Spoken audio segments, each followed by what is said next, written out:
Right, it's 9 o'clock, so we'll begin our meeting promptly. I would like to remind you to silence your cell phones, please, and welcome to our meeting. We have a full agenda today, so we'll get started right away. At this time, though, I'd like to ask Representative Keel if he would offer our prayer today. Thank you, Mr. Chairman. Let's pray.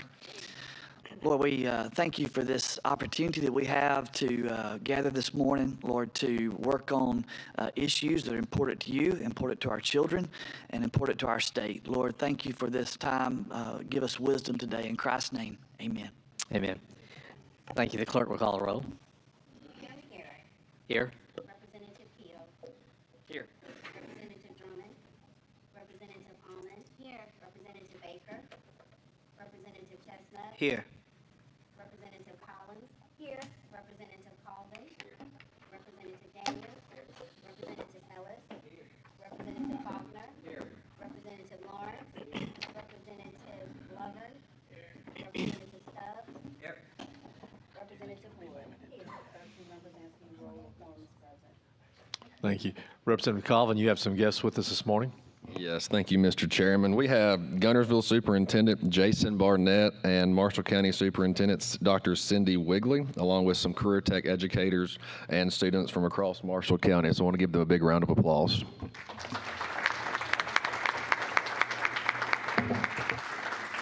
Thank you for being with us today. Representative Collins, you have some guests as well? I do. I have my granddaughter, Riley McPhillips, and she is paging for us this week. Riley, would you stand up? No, she doesn't want to. Thank you for being with us. Thank you, Riley. Welcome.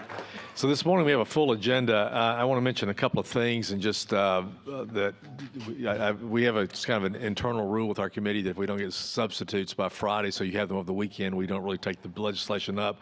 I've made one and maybe 1.5 exceptions today with the committee's permission. HB 253, which is Representative Clarke's bill, was scheduled for a public hearing anyway. We had a sub delivered. So rather than delay the public hearing till next week, I've offered to let her present the sub today, and we'll have the public hearing today. We won't vote until next week. Does anybody have a problem with that? The other is that Representative Lover in HB 213, there's no public hearing.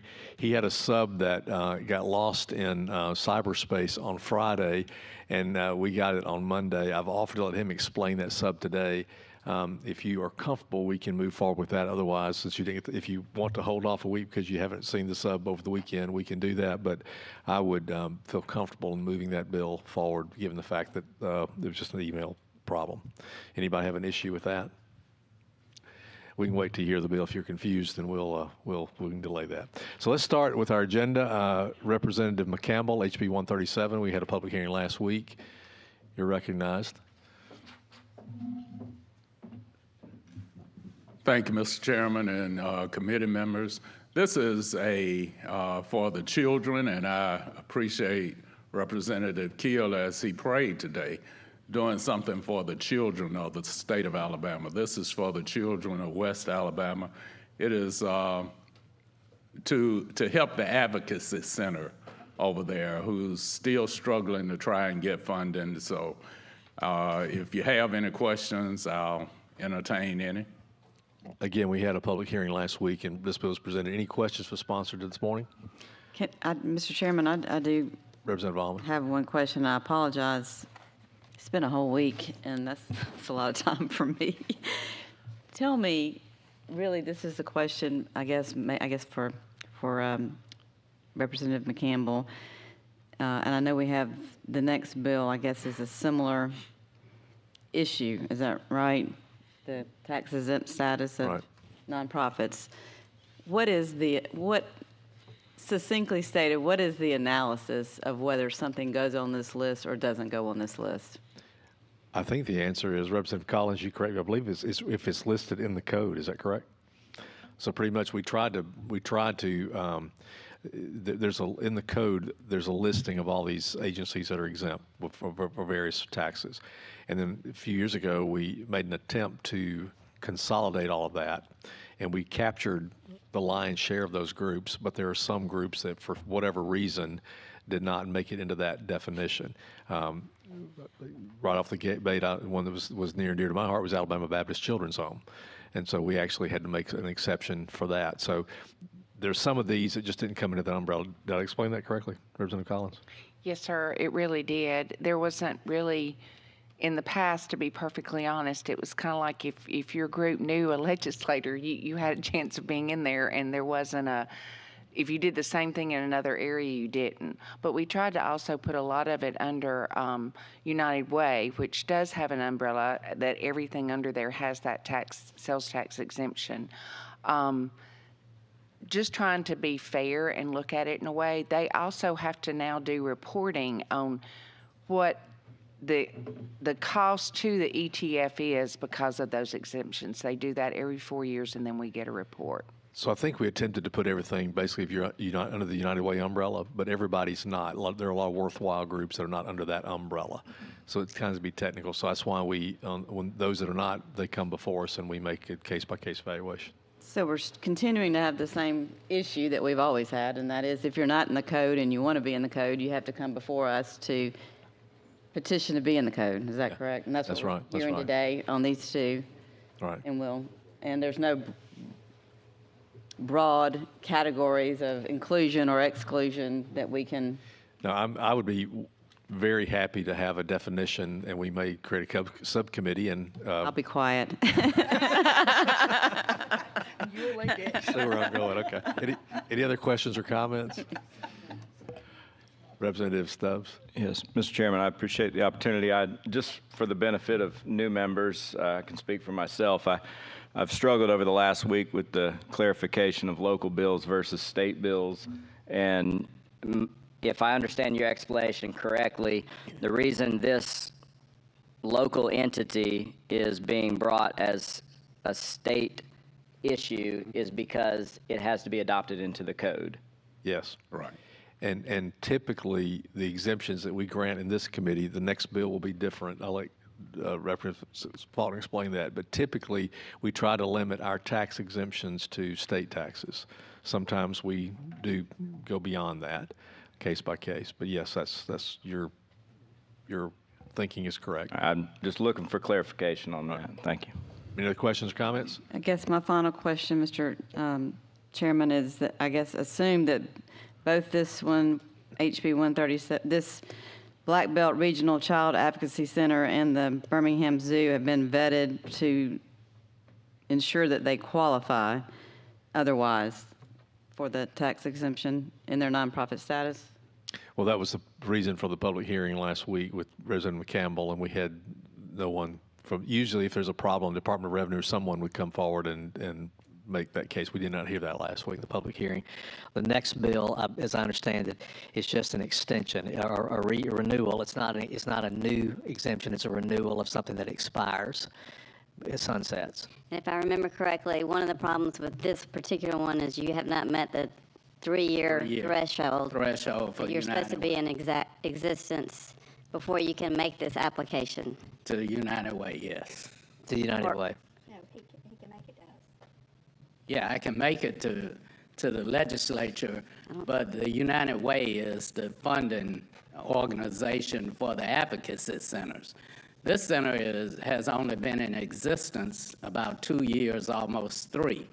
The other advocacy centers throughout the state have already gotten under the United Way umbrella because either they were grandfathered in because they were in existence for a period of time prior to, or they have been in now long enough to fall under the United Way umbrella. And they have also received this status from the state. So. In my conversation, in my role as an attorney, I have gone down this road before with a client who was trying to do the same thing, and the response I received was, you've not been in existence for 3 years, therefore you cannot even make application. I think that's the letter of the law. That is, Representative Collins is going to speak to this. I think that's true with respect to the United Way Avenue vehicle. This is another way to get there sooner, but Representative Collins. Thank you, Mr. Chairman.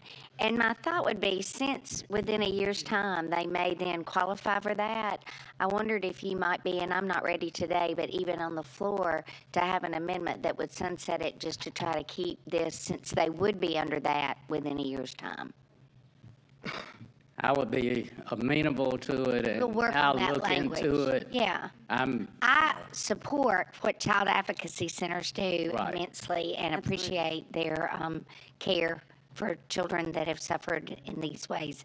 And so I want to work with you, but I also was on that subcommittee that lasted forever, and trying to keep this code as clean as we can, I think is good too. And Representative Almond, to be clear, previously when we adopted the new definition, what happened was there were a lot of organizations that had been in that had been qualified for many, many years, for decades, that were all of a sudden were kicked out because it didn't. So we had to do a cleanup to say we didn't intend to kick anybody out. We intended to make sure to come with a definition that fit everyone. So, Representative Drummond. I'm sorry that I was late, but I've got not only a question, because I too support child advocacies all over the state. They do great work. My question is, and I guess it's to Representative Collins or to you or whoever is on this board, we keep talking about United Way, but United Way has a board that has a choice. Do they accept everybody that makes an application to them, or are we putting this organization as well as others in jeopardy of going to United Way and not being accepted? Because they're like other agencies. They have a budget. They have fundraising initiatives. I've happened to have been on our United Way board in Mobile, and I don't know if they accept everybody, so we keep hanging our hat on United Way. I think that these agencies are coming to us because it is part of the law, and we did have the subcommittee. I, too, had an organization that was doing great work in Mobile, and was serving, as a matter of fact, 3 counties at that time, not only Mobile, and wanted to be relieved of the same. It's the same thing with the Birmingham Zoo as well as you guys, but that's my question. Are we passing a buck that we don't know the United Way will accept them? Representative Collins. The child advocacies around the state and other places are under that umbrella. So I think it's just a matter of their 3-year waiting period was the issue, because this is not just another nonprofit. This is one that they have experience with around the state. Any other comments or questions? I'll entertain a motion. Motion by Representative Daniels, second by Representative Faulkner. All in favor say aye. Aye. All opposed say no. Bill's given a favorable report. Thank you, Representative McCampbell. Thank you, sir. Representative Faulkner. Representative McCampbell took all of your time. You can sit right there. Thank you, Mr. Chairman, members. This is, as Chairman Garrett referenced, an extension of a sales tax exemption for the Birmingham Zoo. This is for capital expenditures. It was limited the first go around to capital expenditures, and this is limited to capital expenditures as well. The zoo is going to do some expansion, needs a new vet hospital, and so this is merely an extension of a past sales tax exemption related to capital expenditures. And minimal fiscal note to the state. I might add that I had a meeting with the Birmingham Zoo people recently at Representative Faulkner's invitation, and they are the only accredited zoo in the state. They really should rebrand themselves, in my opinion, as the Alabama Zoo, because they're really not just limited to the city of Birmingham. But nonetheless, this is the exemption that expired in September of 2022. This would renew it till September 30, 2027. Any comments or questions for the sponsor? Sounds like a Birmingham or Jefferson County tourism statement. Ouch. Any other comments? I'll entertain a motion. Just Representative Drummond would be surprised how many folks we get from Mobile. I've been there, so I'm one of those. I move to give the bill a favorable report. Moved by Representative Drummond to give a favorable report, seconded by Representative Colvin. All in favor say aye. Aye. All opposed? Bill's given a favorable report. Goodness, I'm nervous to present my bill now. HB 117 is the next bill. This is the bill that you recall last year. We should call this a Lynn Greer bill. He tried for many, many years to allow that income that retirees receive from defined contribution plans not be subject to Alabama tax. If you're in a defined benefit plan and you receive a pension payment, Alabama did not tax that, but we did defined contribution plans. He worked for that for years and years and years. Last year, the legislature passed legislation that would exempt the first $6,000 for someone over age 65 withdrawn from a defined contribution, which is an IRA or 401k, something like that. That'd be $12,000 a couple. We passed that last year, and this year we are looking again, as we do every year, looking at targeted tax cuts, trying to help people, particularly in this time of inflation and the periods we're going through economically. So Senator Orr and I have recommended that we increase that $6,000 exemption per person to $10,000 per person, $20,000 per couple. The fiscal note would be about $14 million per year. So this would just increase that exemption from $6,000 to $10,000 for defined contribution plans. Representative Collins. Mr. Chairman, I'd like to say thank you for you and Senator Orr working on ways that we can cut our taxes and make a difference for the people of Alabama. We have a lot of defined benefit. I am one of those. And when you've put back for your own retirement and you're doing that, I think this is a very minimal. Your defined contribution. My husband was a defined contribution benefactor, and I think that just doing it in moderation is really good, and so I appreciate this. Any other comments? Representative Faulkner? Second. Move favorable report by Representative Faulkner, second Representative Drummond. All in favor say aye. Aye. All opposed? The bill is given a favorable report. Thank you. Representative Keel, HB 208. Thank you, Mr. Chairman. HB 208 establishes the pregnancy resource. I might suggest that you go down there because we may have some discussion and Sure. some of our older members might be able to turn around as easy. Really?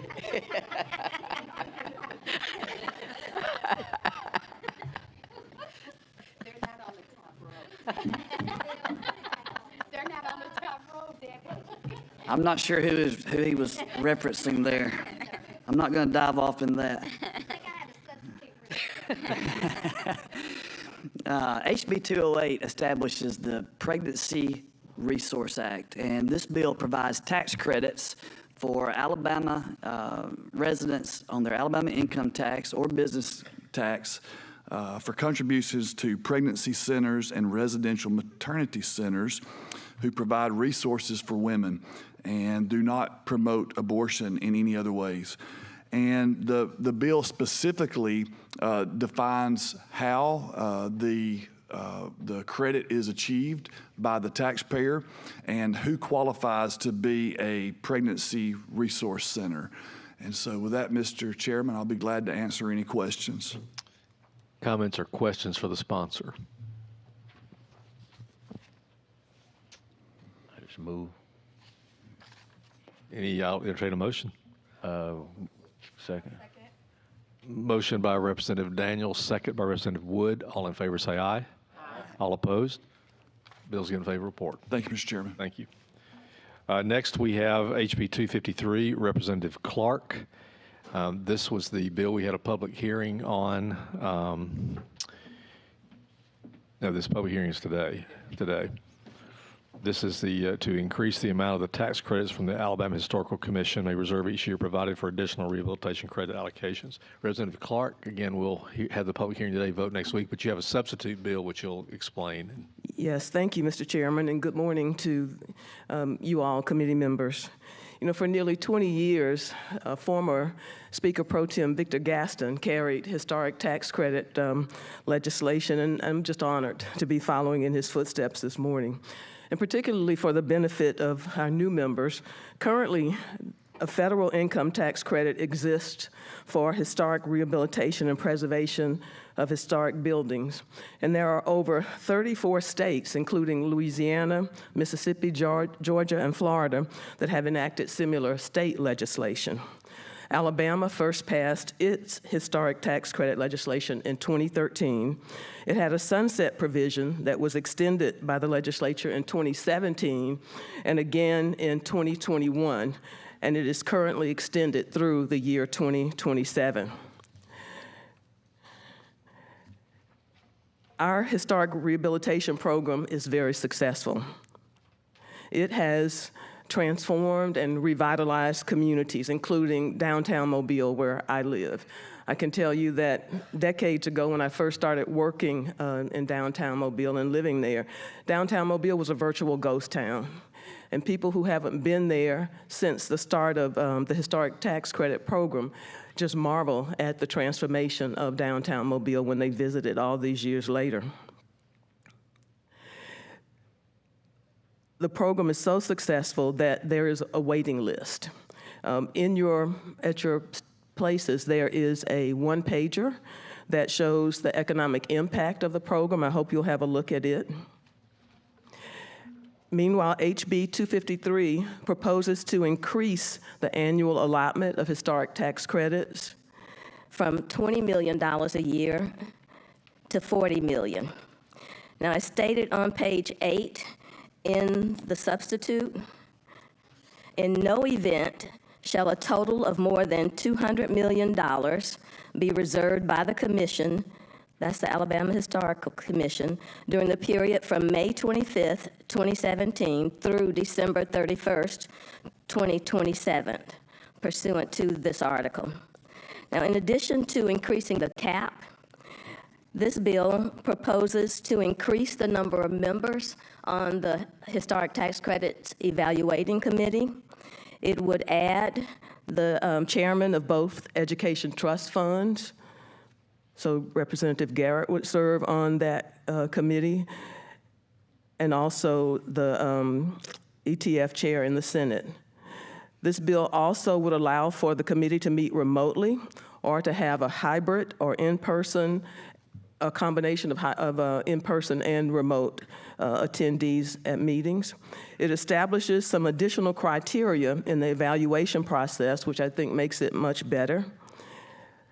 And those factors include that the total project investment would be divided by the amount of tax credits requested, the number of net new jobs would be considered, and also the overall project financing received prior to submitting an application would be considered.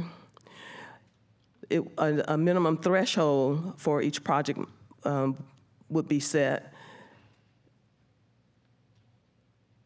and that threshold would be established by the Alabama Historical Commission. Currently, a project can score 0 and still be eligible for tax credit funding.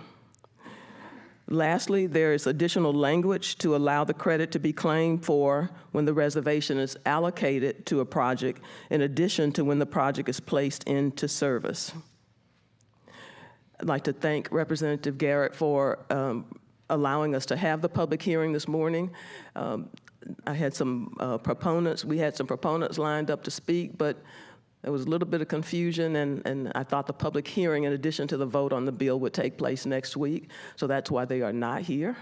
But we're happy that you did proceed with the public hearing so that hopefully we can get a favorable report from this committee next week and the bill can move along.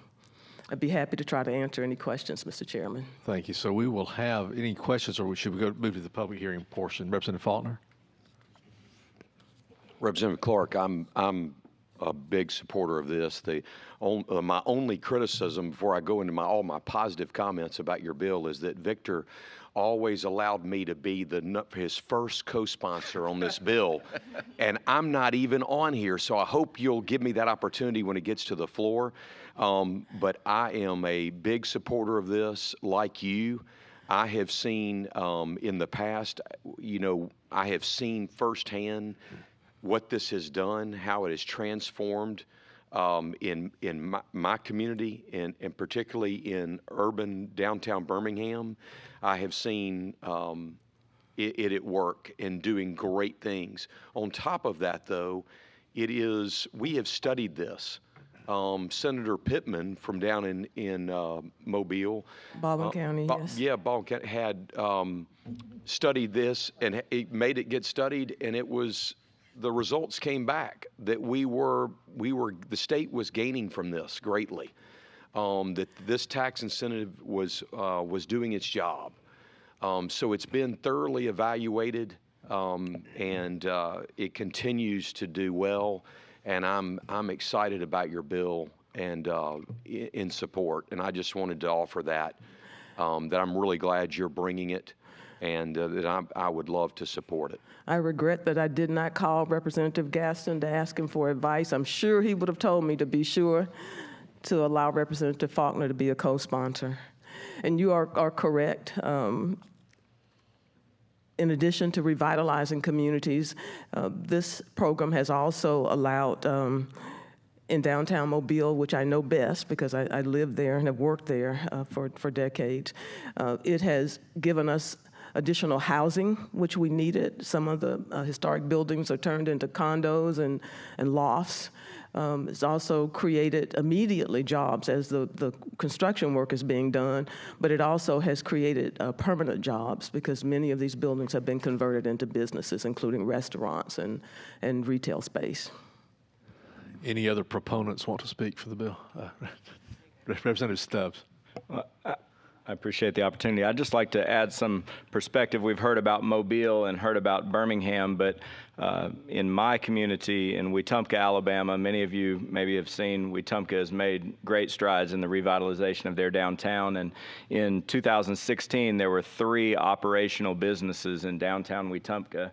And now there is 1 vacancy in downtown Wetumpka. And there were a lot of efforts made by locals investing, but we had 2 very large buildings that were beyond the scope of something that a local individual could take on themselves. And because of the historic tax credits, it brought in developers, one from Birmingham and one from another community, who came in and invested in the Fane Theater, which is right on the Coosa River in downtown Wetumpka, which served as kind of the catalyst that got us over the finish line. So I just wanted to bring some perspective. This is not only for large urban downtown areas. Even a small town with less than 10,000 people benefited from this historic tax credit.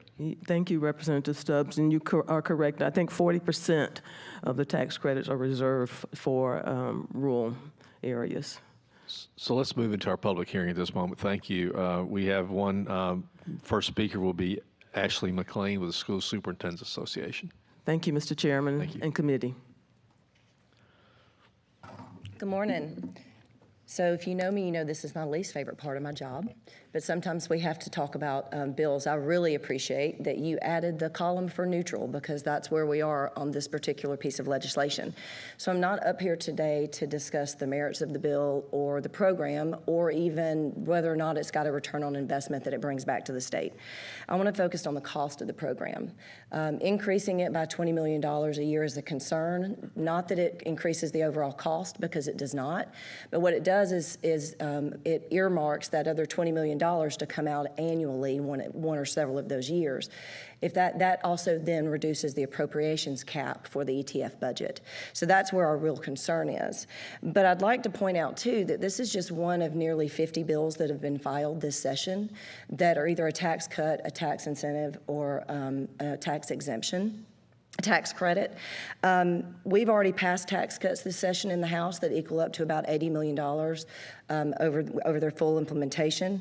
We just passed the game plan, and then the other bills that are tax related that have been filed equal up to about $200 million in FY 2024, and all of those are reductions in the appropriations cap. And when you reduce the appropriations cap, you're then reducing what we can spend in classrooms.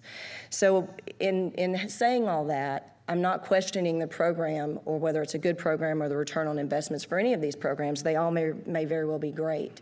What I'm asking you to do is to slow down and be cautious and deliberative in what you're doing and the programs that you're passing, because we've heard a lot about being cautious as the economy is slowing down. So I'd ask for you to do that when you're really considering these programs and which bills you're choosing to pass.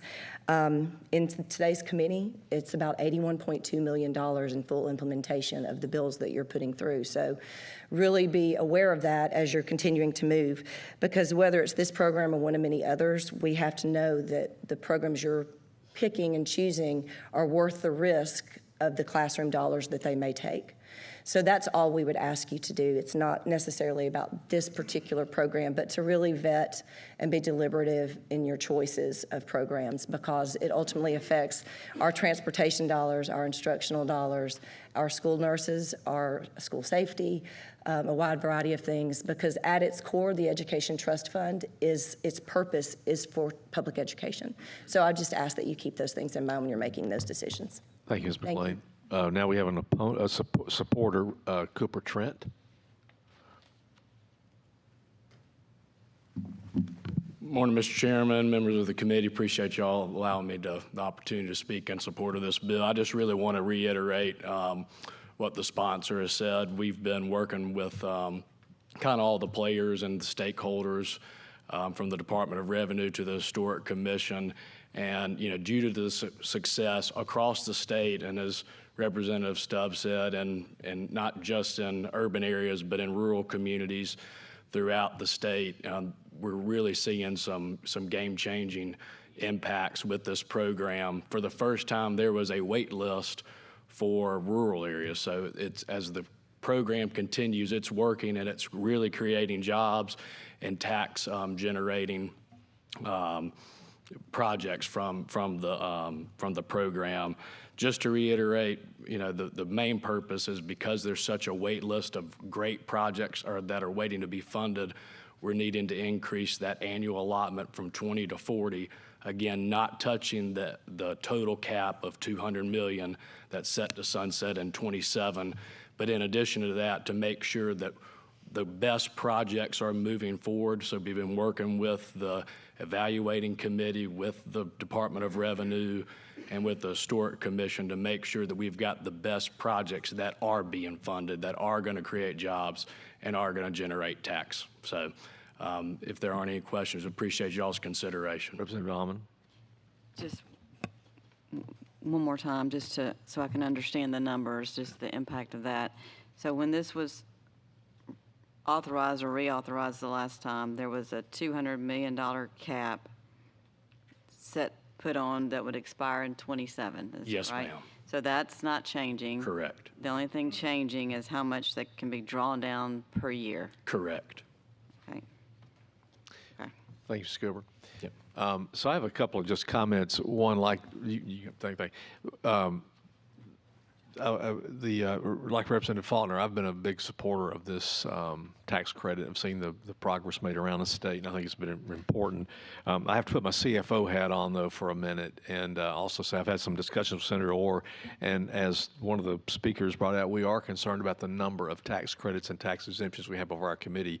There are over $2.5 billion worth of those items that you haven't seen yet. They're stacked up in the pipeline. So I think we do have to be careful, and so we're trying to evaluate these. And I think you can see this committee does judiciously do its research and evaluate things. So I would just ask the sponsor a couple, not just you can come if you want to, but you and the people that are working with you. Between now and next week, what I would be interested would be a little more information, numbers about how we reconcile the numbers. I think Representative Almond was on track to this. I look in the brochure and see that between 2018 and 2022, $520 million in investment, $100 million of credits issued or reserved or waitlisted, but only $7 million claimed. So my question is not the program so much as it is the need to increase the cap. We're not increasing the overall $200 million, but we're taking the $20 million to the $40 million. I'd like to see some numbers that justify why we need to make that increase. As the speaker previously pointed out, if we set aside these credits, that affects our funding formula and what we can spend as far as what our appropriations can be. So it's when you add all those up, that can be a big number. So I would just like to understand really what's in the pipeline, what the justification and the need to increase that 20 to 40 based on the numbers that I see have been claimed and credited. Also, when was the last time we increased the cap was, what year was that? Does anybody remember? It's been, I think, I can't remember, but let me know the last time we didn't increase when we do the analysis. And then the final thing was, we last week passed the Jobs Act and the HB 241 that had a tourism component. I want to understand really how the tourism people, how that interacts with this credit, if at all. I don't really understand that. So just more information about the details will be down next week. In my mind, I'm looking to justify the need to go from 20 to 40. I support the program.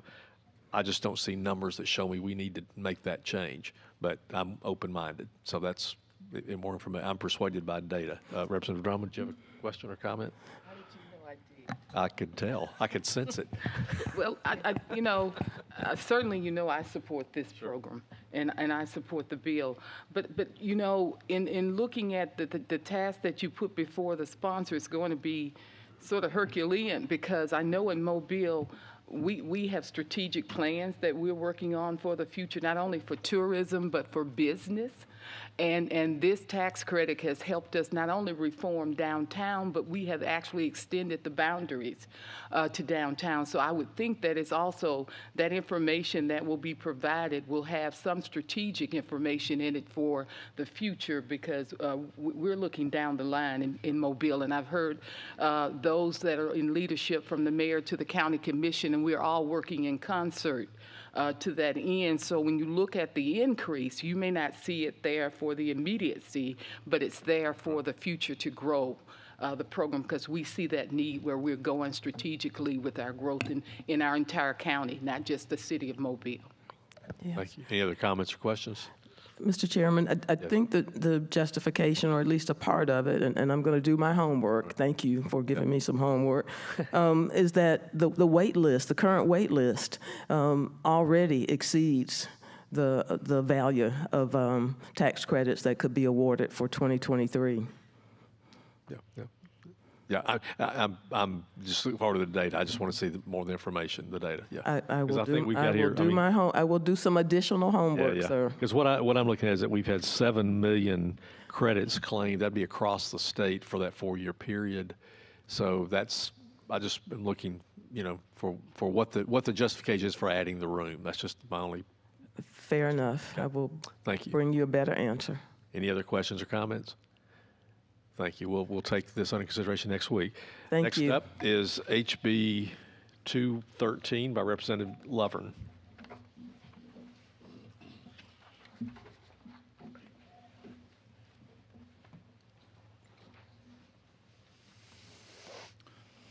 Thank you, Mr. Chairman, members of the committee. I came on down here. I did not want to dispute the physical abilities of this committee, so if anyone can't see me, I can move the podium around as well. So, HB 213 is a revisit of a bill we passed out of this committee and out of the House in 2018. And a need was identified with our volunteer fire and rescue squad response units across the state, where we did not have enough EMS training available for those people that serve and volunteer in those capacities.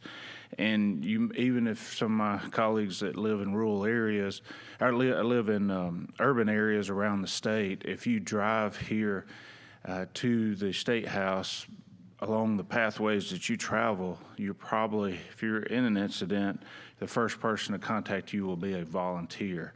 And so the intent of the legislation is to try to impact the training level of those personnel that are giving of that time. And what was created was a tuition reimbursement for those that will take the time and initiative to go pursue EMS and paramedic training. We expanded that through our community college system. We included the University of South Alabama that has a program, the State Fire College, and so we hit all those points where someone's willing to take the time to, as a volunteer, to go and get that training. We will reimburse them once they receive that certification. And the intent of this HB 213 is to expand to make it a little bit more accessible for the ones that are volunteers. As just in any industry and any volunteer organization during this time, it's hard for people to find the justification of their time and willingness to support, so we're trying to make it easy to volunteer. This will expand it to all of the Alabama Association of Alabama Ambulance Services throughout the state. It changes the definition of tuition costs. It brings in new language for what tuition reimbursement means. And the commitment before was a 3-year commitment as a volunteer, and this takes it down to a 2-year volunteer. And you think that, well, you want to maximize that time, but what's happening is our EMS training is a gateway for a lot of people deciding they like working in that field, and they're taking that next step to become a nurse or moving on to other training, and they may have to relocate. So as many people as we can get trained through this service, I think it's a true benefit to whether that 2 years or 3 years, just getting them in the training, they're more apt to do it. And why is there a reason for a substitute? As many of you serve in your districts, you will understand there's a big difference between a firefighter, a volunteer firefighter, a professional firefighter that's not a volunteer. The rescue squads, all of these are different organizations and have their own organizations and have definitions of who they are and how they work in their organization. So this expands to make sure we included everyone that's accessible. And with that, we've got the support of the substitute adoption will be Association of Volunteer Fire Departments, Association of Rescue Squads, the Alabama Fire College, the Alabama Ambulance Association, the Joint Fire Council, and the Alabama Community College System. So that's the reason for the sub was changing some of that language to include the definitions, to include the language needed to have a clearer intent of what those departments are and what the funds would go to through those organizations. So that was the reason for the sub, and entertain any questions, Mr. Chairman. Did the sub change the fiscal note? So with the difference in the bill and the substitute, I've got Boone Conner from the community college system that may can answer that question as well. So it did not? I don't think it did. Just changed the language. Right. So it still goes back to the same amount. It's just the language. It's not a huge amount. The ETF, $600,000 roughly. So Representative Faulkner, you had a question? I thank you for bringing this bill, Representative Lovern. I think it's a good bill. I think it's needed. I appreciate your expertise in this area of first responders and keeping that for the citizens of Alabama to have qualified and good people out there. And this is a way to enhance that. And so I like the bill, and at the appropriate time, I'd move for a favorable report. Representative Collins. I also appreciate the bill, and I appreciate the intent of the bill. I also appreciate that it's last dollar expenses that are covered, that if they've gotten Pell Grants or other things, scholarships, that it's after that. My only question was, and it's just because I'm not familiar with it, is there already an Alabama Joint Fire Council? Is that already in existence? It is. Okay. It's not creating, it's just including the organization. Okay, thank you. Any other questions or comments? We have a motion for a favorable report. Now, remember, this was... adopt the sub. Adopt a sub. To adopt a sub. Second, Representative Drummond. All in favor say aye. Aye. All opposed? No? Okay, we have adopted the sub. I'll remind you that we did have a sub that came in late. It added the language as the sponsors described. So I'll entertain a motion, or we can delay a week. Move by Representative Daniels, second by Representative Collins. All in favor say aye. Aye. All opposed? Bill's given a favorable report. Thank you. Thank you, Mr. Chairman, members of the committee. And for the record, I apologize for the delay getting you the information for the sub. With my digital inabilities and a state holiday intersect, it did not work out well for me. So appreciate your consideration, and thank you to the committee. Absolutely. Next up, HB 217, Representative Daniels.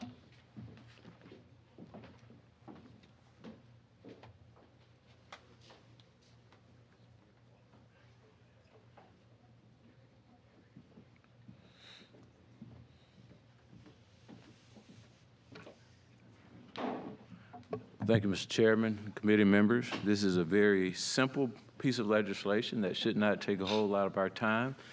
It is an opportunity to provide a tax incentive for individual for work.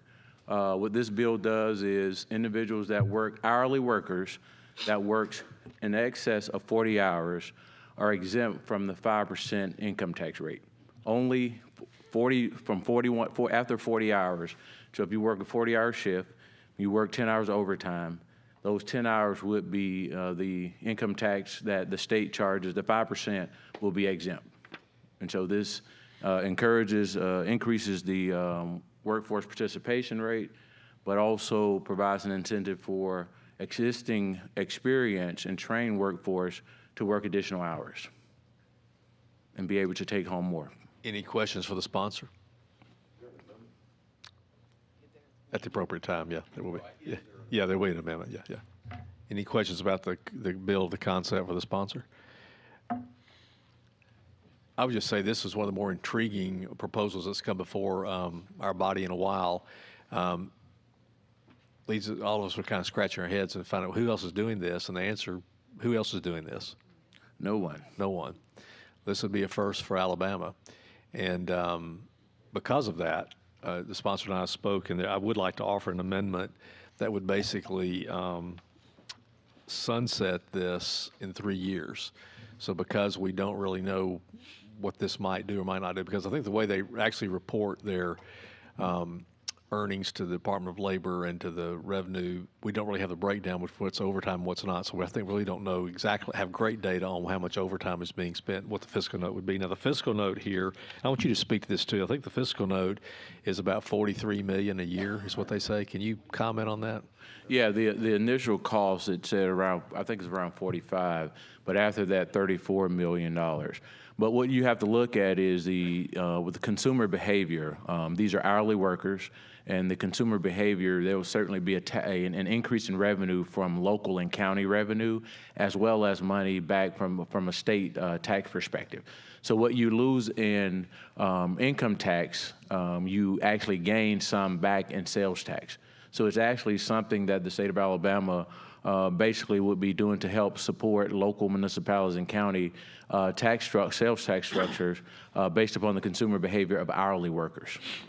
And so while you see this as the fiscal note, but it doesn't necessarily give the bill justice because there's not a return on it. But I do have a matrix that I'll be passing around in the chamber so that you'll get a better understanding as to what type of revenue are we talking about on the return.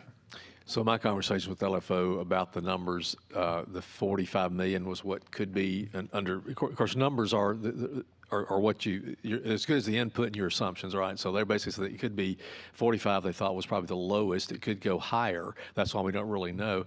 But as Representative Daniels pointed out, some of that money will be coming out of the tax, but then going back into the economy. So I think it's an intriguing idea, and labor participation is an issue. Getting people, anything we can do to incent people to work, to me, seems like a good idea. So I'm very intrigued by this idea, but I appreciate you also being willing to do a sunset, except have to have an amendment that would sunset this after 3 years to allow us to evaluate whether it's something we can afford to do, whether it makes sense. So I would offer that amendment offered by me. Can I do that? Or why don't you? Okay. And seconded by Representative Collins. All in favor say aye. Aye. All opposed? Representative Drummond, I sense you want to speak. I'm being very obedient, Mr. Chair. I just wanted to, and at the proper time, I'd like to move to give the bill a favorable report, but I really want to applaud the sponsor because this is so innovative and it is so thought-provoking that when you come back to the analogy, I think this will work. And Alabama will be among the first to do so. So I just wanted to say, I think this is a really good, innovative way. I think you not only got out of the box, I think you created another box. Thank you. So I applaud you. Thank you, Madam Chairwoman, and the check is in the mail. Representative Chestnut. Yes, I also want to just applaud the sponsor of this bill because I know how hard that he worked on it. And this is something that he put weeks and months, hours, even weekends into, because he didn't just talk about putting it out, he vetted it, and he tried to make sure that he was exercising best practices and looking at it from every possible angle that to make sure that this bill was crafted specifically to have the intended purpose of being able to put more money into the pockets of working class people who are going to be the folks who will turn around and be the consumers, which will only increase purchasing power within the state. And the fact that it would infuse municipal and county coffers just makes it a win-win. And I just want to commend you for being pro-growth, pro-innovation, and pro-Alabama. Thank you. Any other comments for sponsor? Representative Stubbs? So I'd like to echo the sentiments of my colleagues. I think Representative Daniels, you've made me really consider the impact of grassroots economic development and economic incentives in our community. We focus on that. I think at a state level, we talk a lot about bringing in industry from other parts of the country or parts of the world. But when we can look at ways in which we can use grassroots economic incentives for the people who live and work and play in the state of Alabama, it truly has an impact. And I am really intrigued by evaluating consumer behavior, because I think that consumer behavior has been modified and changed a lot since the pandemic. And, we're seeing that in the economy right now. Everyone is telling us the recession is coming, yet we keep seeing data come out that the economy is strong, employment is strong, all of these things. So I think that we're seeing a shift in consumer behavior that this actually gives us an opportunity to really measure that over the next 3 years. And so it's very compelling, and I look forward to following the progress of this. Thank you. Any other comments or questions? Representative Faulkner. I'm not going to compliment the sponsor any more than has been done. Is this a filibuster, Faulkner?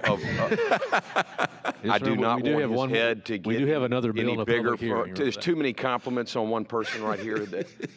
But I would second Representative Drummond's motion. Before I take that, I'm on Representative Baker. Do you have a question? Okay. So I have a motion by Representative Drummond, second by Representative Faulkner. All in favor, say aye. Aye. All opposed? Bill's given a favorable report. Thank you. Thank you, Mr. Chairman. Thank you, committee. Thank you. So we have one more bill that does have a public hearing. This is the last bill on the calendar, HB 334, which is a bill that I'm carrying. Should I stay up here? Representative Keel, will you run the meeting? Sure.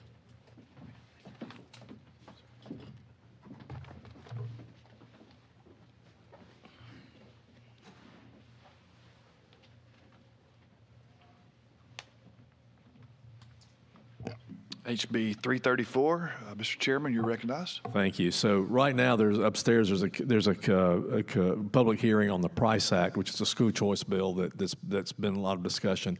I mean, the school choice topic is something that we're going to be continuing to deal with and wrestle with. What this bill does here is to create educational savings accounts. That bill upstairs would create ESAs for universal choice type things.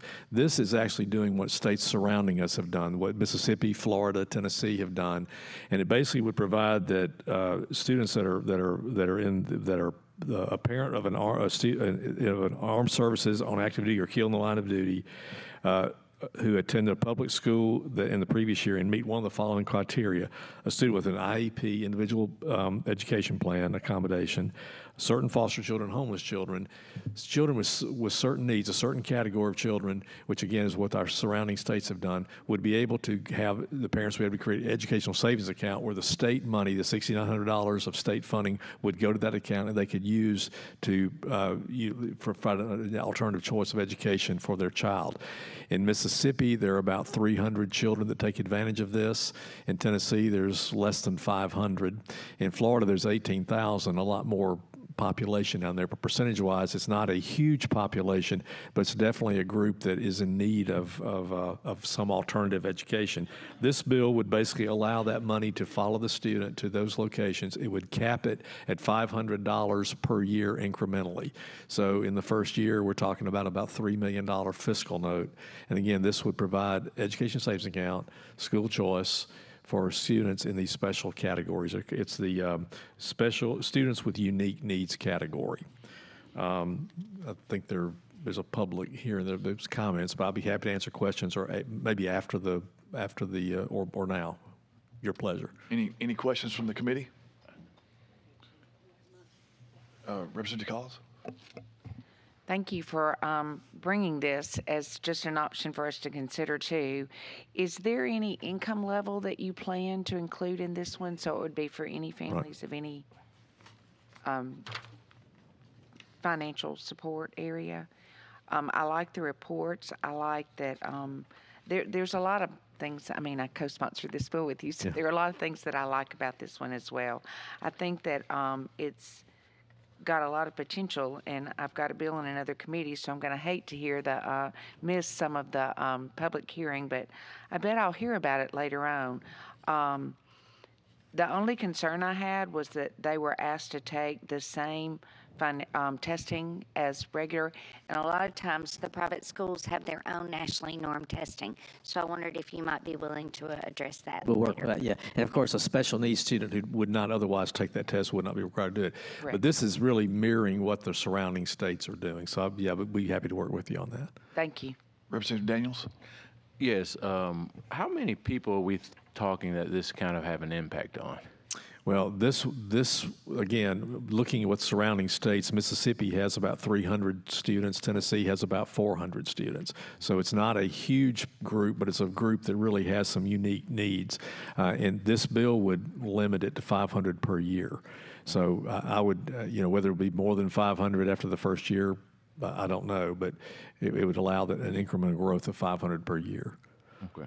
And looking at the categories here, this is a pretty interesting piece of legislation. It's hard to oppose it, to be honest with you, whether you're having a different stance on school choice or not.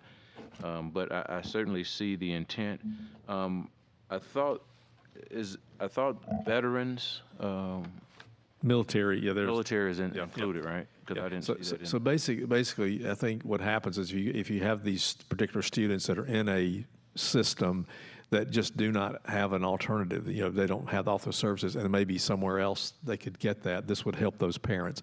And again, particularly, there's no income requirement here, but it would certainly help those who are at the middle or lower income ranges as well. Okay, thank you. Any other questions from members? Representative Faulkner? Representative Garrett, as you know, I have many constituents who have reached out to me in support of this bill. I appreciate you bringing it. I heard from them about it and the help that they would like to be able to receive for their kids. And this is a way, and I appreciate you bringing this to look at ways to help our families who, have had to go to additional expense in order to get their children educated. And that's what this bill is targeting, those particular students. And so I just wanted to make that comment, and I believe I have some constituents who will be speaking in support during the public hearing. Thank you. And under the umbrella of school choice, that topic that's we're having a national discussion about, you have charter schools, you have private schools, you have home schools, you have pod schools. One thing, in Alabama, we have the Accountability Act, which provides for scholarships, granting organizations, and a lot of things. We have a lot of school choice in Alabama. The one thing we don't have are educational savings accounts. And so many states have ESAs as their only school choice option. So we're just basically adding to our list what we already provide in the way of choice to this students with unique needs. I thought the homeless was a very interesting category because we have so many people. We lack affordable housing in this state like so many other states. And families move quite often to try to find a residence that they can actually afford.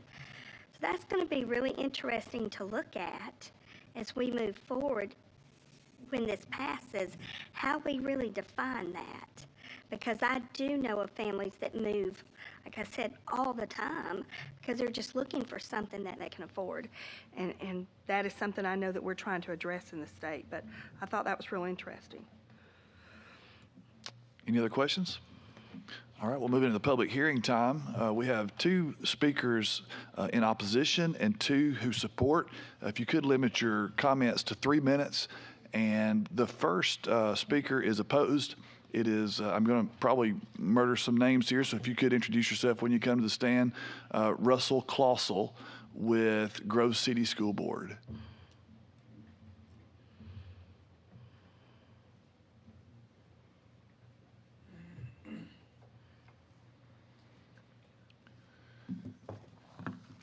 Chairman Garrett, members of the committee, good morning, and thank you for the opportunity to share my thoughts on an issue that is of the utmost importance to the well-being of our children and the future of our education system.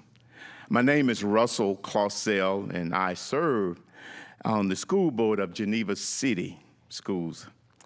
I'm also a retired member of the Armed Forces, and I am a papa of 7 grandchildren, 5 of who are enrolled in both private and public school systems in the great state of Alabama. While the intentions of supporting students with unique needs is commendable, I stand before you today to express my strong opposition to this proposal. The Educational Savings Account is not the solution to address educational needs of the most vulnerable students, or any students for that matter. Instead, it has the potential to do more harm than good. We understand the importance of providing for students with unique needs, such as special education students, 504 students, homeless, foster care, and military children. Our public school system worked diligently to address these needs, and we are committed to their success. But let's be clear. Diverting funds from public schools to private schools or education services provider is not the answer. Consider the cost of providing specialized services for students with unique needs. A student with dyslexia attending a private school, for example, would pay approximately $1,550 per month for dyslexia service alone. Special education services are expensive, and the proposed $6,900 per student in the educational savings simply would not go very far. Instead of taking these funds away from public schools, we should invest in increasing at-risk and special education funding for school districts. This would ensure that the public schools have the necessary resources to provide comprehensive and effective support to students with the unique needs, rather than leaving them in the hands of private institutions. By keeping these funds within the public schools, we will ensure that every student has access to specialized services they require, regardless of their financial background. By strengthening our public schools, we are creating a more inclusive and equitable educational environment for all students. Furthermore, when students have a unique needs attend public schools, they benefit from the opportunity to interact with their peers in diverse learning environments. This promotes understanding, acceptance, and empathy among students, which are crucial life skills for everyone. I urge you to consider the long-term implication of the Students with Unique Needs Educational Savings Account by investing in at-risk and special education funding for public schools districts. We are not only supporting students with unique needs, but also strengthening the educational system for all children. Let us not rob our public schools of vital funding they need to serve our most vulnerable students. Instead, let us unite to create a future where every student, regardless of unique needs, have access to educational system. Thank you so much, and may God continually bless your efforts. Thank you, Mr. Clausel. Also opposed is Bart Reeves from the Alabama Association of School Boards. Mr. Reeves, 3 minutes, please. Representative Keel, my apologies with the handwriting there. So That's all right. It was my fault. I signed both of us up. But Chairman, committee members, thank you for the opportunity to speak with you today. My name is Bart Reeves, and I'm with the Alabama Association of School Boards. You know, today I stand before you to express AASB's opposition to House Bill 334, you know, which proposes the creation of an education savings account, AKA also known as a school voucher for students with unique needs. While the intentions of the bill may be well-meaning, and I'm certain they are, I would like to highlight the potential long-term consequences, the long-term effects that could hurt our public schools here in Alabama. If this legislation passed, it may set the stage for a broader ESA program, a broader school voucher program that would extend to all students, an issue that's currently being debated in the Senate right now, or was earlier this morning. And of course, we all know, you know, what the physical cost of that's going to be, approximately $600 million. You know, this expansion would ultimately divert resources. It would divert money, public education money, from our public school systems to support funding a private school education. And you have to ask yourself that. Are we good with that? Are we fine with that? Do we want to take our public dollars and support private education? That is the choice that parents have today. They have the choice for a charter school. They have the choice to go to private school. They have the choice for a religious school. They also have the choice of going to public school. So I ask you, why would we take money from public dollars from the ETF and apply it towards private institutions? So instead, we propose that we allocate these funds for funds towards increase in at-risk funds, increase in special education funding within our existing schools. You know, when you look at our total enrollment for the state of Alabama, approximately 12%, and this number comes from our Child Find numbers from 2021, approximately 12% receive special education services. And of that 12%, when you're looking at their disabilities, 39% are specific learning disability, which is 6% higher than the national average. So I would ask you, why would we pull money from public education and not put it towards at-risk, put it towards special ed, when we know those are already underfunded? Why would we do that? So with that being said, AASB urges you to oppose this legislation and to kind of reiterate what Ashley was saying earlier, to seriously consider any legislation, whether it's tax credits, tax exemptions, or considering an ESA. You know, reconsider that, because again, it takes money away from public education. Education trust dollars are intended for public education, not private schools. So committee members, again, thank you for your time. Thank you for your consideration on this matter. Thank you. Thank you, Mr. Reeves. In support of the bill, Laura Fivish. Am I close? All right, Spring Valley School. Welcome, Ms. Fivish. Appreciate you coming today. You have 3 minutes. Morning. Thank you for having me. I'm Dr. Laura Fivash, and I'm the Executive Director at Spring Valley School in Birmingham, Alabama. Spring Valley is a nonprofit independent college preparatory school that serves grades 1 through 12, whose mission is to provide excellence in education for students with learning disabilities, such as dyslexia, dysgraphia, and dyscalculia. SVS utilizes small classroom sizes, specially trained educators, and multisensory approaches. This year, we have 130 students from 40 zip codes. We have 40 faculty and staff, 16 trained educators in the science of reading on the track to becoming certified academic language therapist, a speech-language pathologist, 2 social workers, and a director of research. This education is very expensive. However, this approach has proven successful. 100% of SVS graduates have gone on to attend college, earn a certificate in a trade, or land a dream job. Today, we have a student joining us from Spring Valley. Noah Berkery and his mother and his grandfather, Barry, are here. No, Ashley will speak next to share his story.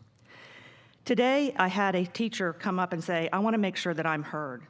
Mr. James Comier, who teaches both science and art at SVS and has been there since 2009, and whose daughter also attends the school, says, quote, "It is the light bulb moments that stand out to me when a student regains their confidence to learn and retains new concepts. Our teachers stand apart as educators in a way that we will go to great lengths and try multiple approaches to reach each student who appears to be struggling.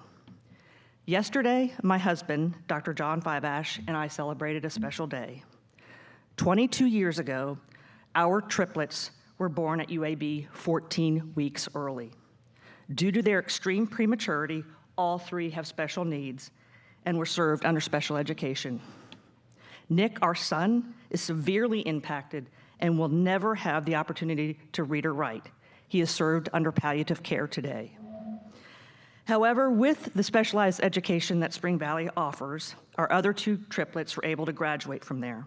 Our daughter, Hannah, who weighed only a pound at birth, is preparing to graduate from Birmingham Southern next month and will go on to receive a master's in nursing at UAB. Our son, Jacob, is employed part-time, studying computer animation and creating zoo tours on YouTube. Because of my personal experience and circumstance, I have foregone a salary for the last 8 years and will continue to do so to ensure that more students can attend Spring Valley. In closing, I share a recent study that surveyed Louisiana prisoners. The study found that 97% of these prisoners were served under special education and 87% of them dropped out. Again, I urge you to support the SUN Act. Thank you. Thank you, Ms. Fiveash. Dr. Fiveash. And one more supporter, Ashley Burkers, a parent. I'm sure I got that wrong. It's Ashley Burkery. Okay. Thank you. I stand before you and appreciate the opportunity. I'm a former educator in the Birmingham City School System, but today I stand before you as a mom with 2 children with disabilities, specifically dyslexia. One of them is here, Noah Burkery. He is in 7th grade. He's been in private education since 4th grade. He is no longer on medication. He is at grade level reading. So I just wanted to urge you that, you know, as we all know, it takes a village to raise our children, and people look up to y'all as elected officials. So we need the support of y'all to help our children with disabilities. And not only as a mom of my 2 children today, I represent all of the parents that I've come in contact with in Birmingham and through the state that have children with disabilities that could really, really, really benefit from this act. Thank you. Thank you, Ms. Burkery. And that concludes the public hearing. Representative Garrett, you have final remarks? Yeah, I'd just like to say thank you to all the speakers who spoke. Again, the school choice issue is going to be with us. We're going to continue to discuss that. This is the one area of the school choice Alabama has not addressed, and I think there are these until you walk in these shoes and see these needs, I think you can't really appreciate the what we need to do. And again, the surrounding states all have these ESA programs for this special group of folks. In our education budget, as you know, we will continue, and we've reemphasized money for at-risk populations and special needs and other things we're going to continue to do. But this is a group that basically, when parents can take their tax dollars and use it for this very limited number of people, but very important group of people in our state, I think it's something that's timely that we do that. Again, we're one of the few states in our area that don't do this. So this would be I would hope you give you really good consideration. Representative Faulkner? Yeah, and I was going to, ask the couple of speakers, but in lieu of time, I won't do that, and just make the point that there are so many constituents. I am a huge supporter of our public school system, but there are kids who are not getting what they need and are unable to, and they need help in order to get their kids. They have been in public schools and have left the public school in order to get this additional help. And we can't ignore them. And those parents need help. And you've heard from one of them today, and someone who has dedicated her life to try to do that. But I just wanted to make that point. This is not against public schools. This is kids that have tried and are unable to get the help that they needed and are asking for help. And that's what I believe this is doing, Chairman Garrett, as I see it. Right. And again, it's limited to 500. Again, the surrounding states have less participation than that, but at 500, it would be $3 million fiscal note. Representative Colvin.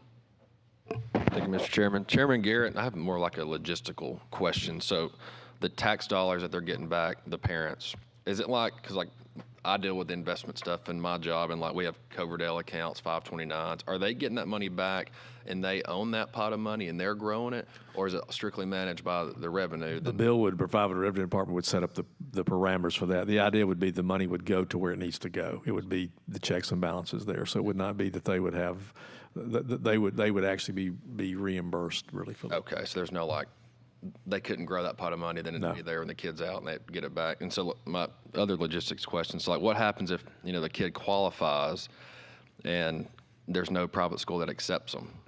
What happens then? Well, then there would not be a program for that. So those dollars would not go there. So that would be, this is for, if you can find the alternative, this would be able to use your tax dollars to help fund that alternative if one exists. But you're right there. I think when you look around, you see that only the low participation in these other states. I mean, statewide in Mississippi, 300 kids, that's not a lot, but it's helping those 300 kids. Representative Alma? You've said this already. Can we go over one more time the fiscal note and the parameters that are set up to sort of the guardrails here? So the Department of Revenue would come up with the actual, there'd be an application process, and they come up with the actual formula or the actual regulations and process to come with a process that they would. But what would happen would be $6,900, which is the tax money that right now is allocated per student, the state tax money, would then follow. And so with 500 children, it's about $3 million with fiscal note. So would be the impact of the ACF. Year, there's a limit to the first 500 right. children. It's 500 the first year and 500 every year thereafter. But again, 500 is more than what we have in Tennessee or Mississippi. And combined, they don't have 1,000. So. Okay. And this sunsets or doesn't sunset? This does not have a sunset at the current time. Okay. But again, it's another one of the we already have a number of school choices in the state, and this is just another for a very limited group. We don't have an ESA program in the state. Okay. Anyone else? Thank you, Chairman Garrett. I do want to recognize we have a page here with us today. In the back is Ellie Jones. Ellie, would you stand up? Very good. Ellie is the daughter of Dustin Jones, who sits on my far left here. He's our house physical officer, works with LSA, and so we're so glad to have you with us today, Ellie. Thank you for coming. Well, thank the committee for your diligence this morning. It was a good meeting, a long meeting, but I think we thoroughly vetted our topics and appreciate your support and your attendance. Thank you so much. We now stand adjourned.